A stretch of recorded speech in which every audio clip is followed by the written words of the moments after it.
Саламатсыздар YouTube каналынын көрүүчүлөрү. Менин атым Аку. Бул кыргызча рецепттер каналы. Менин каналыма кош келипсиздер. Каналымдын подписчиктери жана жаңы көрүүчүлөрүм. Бүгүн мен сонун пирожный жасайм. Аябай колдоо бар продуктылардан эле. Эч нерсе мындай издеп кыйналбайсыздар. Un, сахар, жумуртка менен 7 жумуртка, анан дагы бир жумуртканын белогу бар. Ар бир белокко 1 кашык сахар, 1 кашык ундан кетет. Меники 7 белок.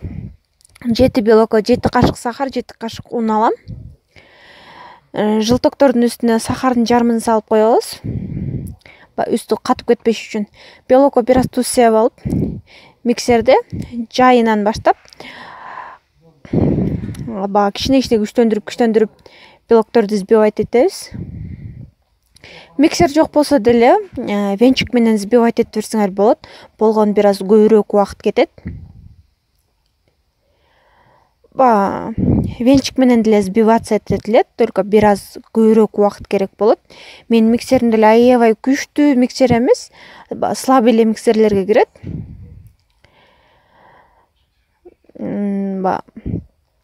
Аябай раздыхлитель эч нерсе кошулбайт, өзү эле пышный болуп сонун болот. Мен бүгүн муну пирожныйга ылайыктап жасайм. Ушул эле состав менен бисквиттин формаларына коюп жасасаңыздар, торттун бисквити болуп калат. Торттун формасына коюп койсоңуздар, 2-ге 3-кө бөлүнө турган болуп калат. Бул дагы эме жетиши элек, дагы взбивать этебиз. Азыр меники ар кайсы жакка жылып атат. Ушундай состояние чейин взбивать этебиз. Мынакей, монтип коңторгондо жылбай калат.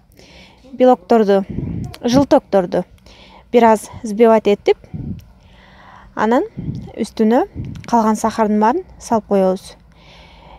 Жылтокторду ушундай болуп, өзүнүн кичине сарысын кичине жоготуп, агыраак состоянияга чейин взбивать этебиз.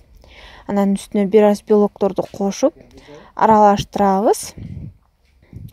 Ошондо белокко муну сразу эле куйбайбыз, болбосо белок отуруп калат сразу. Бир аз аралаштырып алып, ошондо жылток дагы өзү пышный болуп, массасы ушундай болуп калат.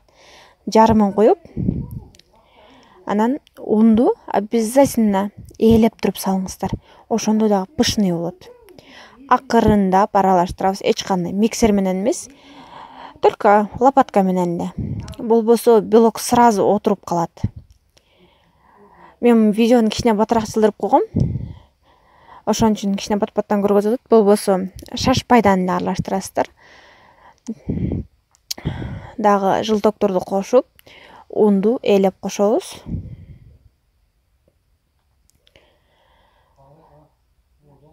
Как только un аябай аралашып бүткөнүн көргөнүңүздөрдө сразу токтотобуз. Канчалык көп аралаштыра берсек, ошончолук белоктор отура берет. Мынакей, мен бул рецепт менен торт жасачумун. Пергаментти түйүнө салабыз. Түйүн эле кесип салабыз, эч кандай кырпырына жок. Четине да эч нерсе сүйкөбөйм. Болгону ошондо бисквит көтөрүлүп бышат. Эми сиропко, сахарга эле сууну кошуп кайнатып коебуз.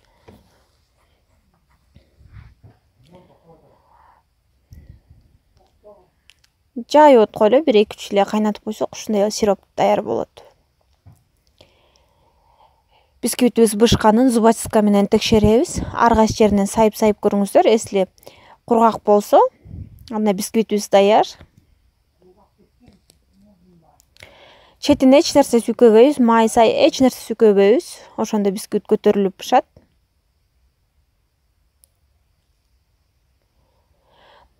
Четин болсо бычак менен бошотуп алабыз.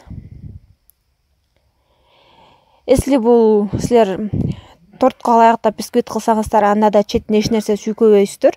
Мен бул бисквитти аябай 5-6 жолу туура эмес кылып жасагам.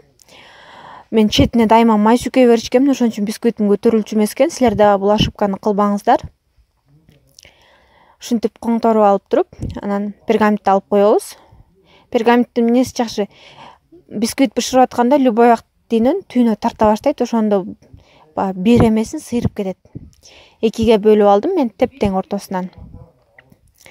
Кааласаңыздар 2-3 бисквит жасасаңыздар болот. Эми сироптон аябай эле сүйкөйбүз, жакшы эле. Сиропту канчалык сүйкөсөңүздөр, бисквит мындай суулуу болуп, сонун болуп турат. Баягы магазинный торттоо пирожнойлор кандай болуп турат, ошондой болуп калат. Бул жаңы жасап аткан адам деле жасаса болот, бул пирожныйды. Баягы торт, андай сандай жасап көрбөгөн адам деле жасаса болот, сонун болот. Булга мен вареный сгущенка менен сгущенканы эле аралаштырып койдум. Бул ар бир адам эле өзүнө ала алса керек буну. Сливки дегендерди көп киши таппайт. Ошон үчүн мен ушундай эле жасайын дедим. Бул деле аябай жегиликтүү болот. Болгону биринчи вареный сгущенканы салып, структурасын бузуп аралаштырып алыңыз. Мен биринчи сгущенный молокону салып алыптырмын. Анан үстүнө варенканы салдым. Ошон үчүн көп аралаштырдым. Ошондо дагы жакшы аралашпай койду. Бирок анын эч айырмасы жок. Үстүнө экинчисин коебуз. Экинчисине да сироп сүйкөп койгом. Эми үстүнө калганын сүйкөйбүз. Эметсеңиздер, мынакей ушундай боюнча деле жесеңиздер болот. Мен бирок бул менен эле токтобостон, кичине сиропум калган. Алга краситель. Мен да үстүнө эме коштум. Сиропума кичине краситель коштум. Зеленка сыяктуу болуп калды өңү. Үй бүлөмдүн баарын тамашаладым, зеленка менен жасадым деп. Жазаңыздар, жеп көрүңүздөр. Аябай дамдуу болот. Бардык эле продукцияны ар бир магазинде болот. Даже айыл жергесинде да болот. Варенка, сгущенка дегендер любой магазинде болсо керек. Жазаңыздар, жеп көрүңүздөр, каналыма катталыңыздар. Көргөнүздөр үчүн рахмат. Кийинки видеомо чейин кош болуңуздар.